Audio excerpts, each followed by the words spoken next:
ខ្មោចស្លាប់ជាប់ផ្លូវលំកាលពីព្រេងនាយក្នុងរជ្ជកាលមួយបាយមិនសូវមានកំណត់ត្រាជាក់លាក់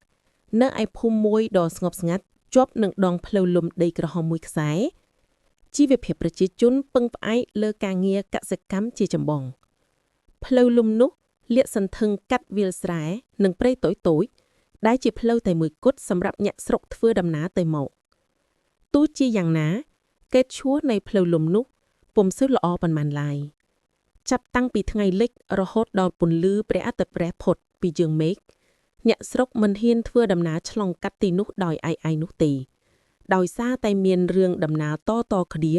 ពីការឡងបន្លាចយប់មួយភូមិទាំងមូលបានញ័រទ្រូងដោយសារដំណឹងដ៏ព្រឹសព្រួតមួយលោកតាប្រាក់ជាអ្នកដំណើរពីភូមិឆ្ងាយដែលសម្រេចចិត្តបំពេញបំរាមធ្វើដំណើរឆ្លងកាត់ផ្លូវលំនោះនៅពេលយប់បានដួលសន្លប់នៅកណ្ដាលផ្លូវហើយពេលភ្ញាក់ឡើងវិញបានរៀបរាប់ពីការលេចរូបរាងខ្មោចស្រីម្នាក់ស្លៀកពាក់សឡងបន្លាតគាត់យ៉ាងព្រឺព្រួញបន្ទាប់ពីឮដំណឹងនេះលោកយាយយឿនដែលជាមនុស្សចាក់មានវ័យចំណាស់ជាងគេក្នុងភូមិបានបញ្ជាក់ពីសេចក្តីពិតនៃរឿងខ្មោចនោះលោកយាយបានមានប្រសាសន៍ថាខ្មោចនេះមិនមែនទៅតែមានទេវាមានតាំងពីយូរលង់ណាស់មកហើយតាំងពីចំនួនយើងនៅក្មេងម្ល៉េះលោកយាយយឿនបានរៀបរាប់ថាខ្មោចនោះគឺជាវិញ្ញាណក្ខន្ធនារីម្នាក់ឈ្មោះនាងស្រីអូនដែលបានស្លាប់ដោយអយុត្តិធម៌នៅត្រង់ចំណុចផ្លូវលំនោះតាំងពីសម័យដែលប្រទេសជាតិមានភាពវឹកវរនាងស្រីអូនត្រូវបានខ្មាន់កំភ្លើងប្លន់យកទ្រព្យសម្បត្តិនិងបានសម្លាប់នាងចៅយ៉ាងឃោរឃៅបំផុតនាងស្រីអូនគឺជាកូនស្រីតូលញាក់ភូមិញាក់ដែលកំពុងតែធ្វើដំណើរទៅកាន់ទីក្រុងដើម្បីស្វែងរកការងារធ្វើបន្ទាប់ពីគ្រួសារនាងបានជួបប្រទះនឹងទុក្ខធ្ងន់ធ្ងរនាងបានលាចាកលោកទៅដោយការឈឺចាប់និងមិនបានទទួលយុត្តិធម៌រាងកាយរបស់នាងត្រូវបានគេបន្សល់ចោលនៅតាមផ្លូវលំនោះអស់ជាច្រើនថ្ងៃមុននឹងមានញាក់ប្រទះឃើញបន្ទាប់ពីរៀបរាប់របស់លោកយាយយឿនព្រឹត្តិការណ៍ចម្លែកកាន់តែញឹកញាប់ឡើងអ្នកភូមិខ្លះបានឮសូរសំឡេងយំសោកយ៉ាងស្រងាច់ស្រងោចនៅពេលយប់ខ្លះទៀតបានឃើញស្រមោលសរត់កាត់ផ្លូវ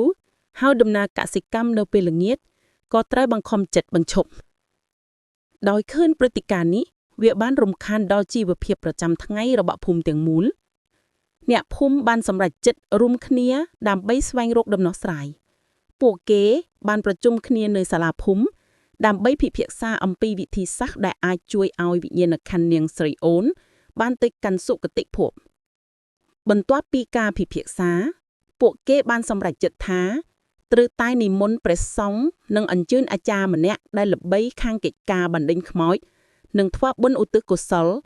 ពីវត្តមួយនៅឯភូមិឆ្ងាយដើម្បីធ្វើពិធីបួងសួងនិងសុំខមាទោសចំពោះវិញ្ញាណក្ខន្ធនាងស្រីអូនព្រះសង្ឃនិងអាចារ្យបាននិមន្តនិងអញ្ជើញមកដល់ភូមិអាចារ្យបានធ្វើការពិនិត្យទីតាំងកើតហេតុយ៉ាងល្អិតល្អន់ហើយបានប្រាប់អ្នកភូមិថាវិញ្ញាណក្ខន្ធនេះនៅជាប់ដីព្រោះតែនាងមានទុក្ខសោកច្រើនពេកហើយមិនទាន់បានទៅចាប់កំណត់ថ្មីដោយសារតែការស្លាប់ដោយអយុត្តិធម៌អាចារ្យបានប្រាប់អ្នកភូមិថាត្រូវរៀបចំពិធីបន់សុគលនិងរាប់បាតព្រះសង្ឃហើយធ្វើពិធីសុំខមាទោសនៅត្រង់ចំណុចដែលនាងស្រីអូនបានស្លាប់ដើម្បីឧទ្ទិសកុសលផលបុណ្យដល់នាងត្រូវមានរៀបចំចង្ហាន់បង្អែមផ្លែឈើធូបទៀននិងសម្លៀកបំពាក់មួយកំភ្លេសម្រាប់នាងអ្នកភូមិគ្រប់គ្នាបានចាប់ដៃគ្នារៀបចំពិធីបុណ្យនោះដោយភាពសាមគ្គីពួកគេបានប្រមូលបច្ច័យរៀបចំចង្ហាន់បង្អែមផ្លែឈើនិងបានដេរបង្ហប់មួយកំភ្លេយ៉ាងប្រណិតបរោះបានជួយរៀបចំទីតាំងពិធីដោយញ៉ាំតុងធូបតុងទៀននិងរៀបចំកន្លែងសម្រាប់ព្រះសង្ឃសូត្រធម៌លុះដល់ថ្ងៃកំណត់ពិធីបុណ្យបានចាប់ផ្ដើមឡើងនៅវេលាយប់ដ៏ស្ងប់ស្ងាត់ពន្លឺទៀនរាប់រយបានបំភ្លឺជុំវិញភ្លើងលំនោះព្រះសង្ឃបានចាប់ផ្ដើមសូត្រធម៌បន់សុគលឧទ្ទិសកុសលដល់វិញ្ញាណក្ខន្ធនាងស្រីអូនអាចារ្យបានធ្វើពិធីសុំខមាទោសនិងញាក់ភូមិគ្រប់អ្នកបានអង្គុយសំពះអធិដ្ឋានដោយក្តីគោរពបន្ទាប់ពីពិធីបន់បានបញ្ចប់ញាក់ភូមិទាំងអស់បានមានអារម្មណ៍ថាបរិយាកាសនៅជុំវិញផ្លូវលំនោះបានប្រែប្រួល ភាពអាប់អឿនិងភាពភ័យខ្លាចបានរលាយបាត់ទៅជំនួសដោយភាពស្ងប់ស្ងាត់និងអារម្មណ៍ធូរស្រាយក្នុងចិត្តចាប់ពីពេលនោះមកគ្មានអ្នកណាបានជួបប្រទះនឹងការលងបន្លាចនៅទីនោះទៀតឡើយផ្លូវលំដីក្រហមនៅតែជាផ្លូវដ៏សំខាន់សម្រាប់ភូមិប៉ុន្តែឥឡូវនេះ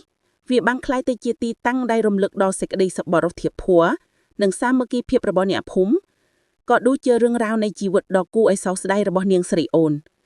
ជំនួសឲ្យការភ័យខ្លាចអ្នកដំណើរដែលឆ្លងកាត់ទីនោះតែងឧទ្ទិសបុណ្យដល់នាងស្រីអូនដោយក្តីមេត្តាករុណា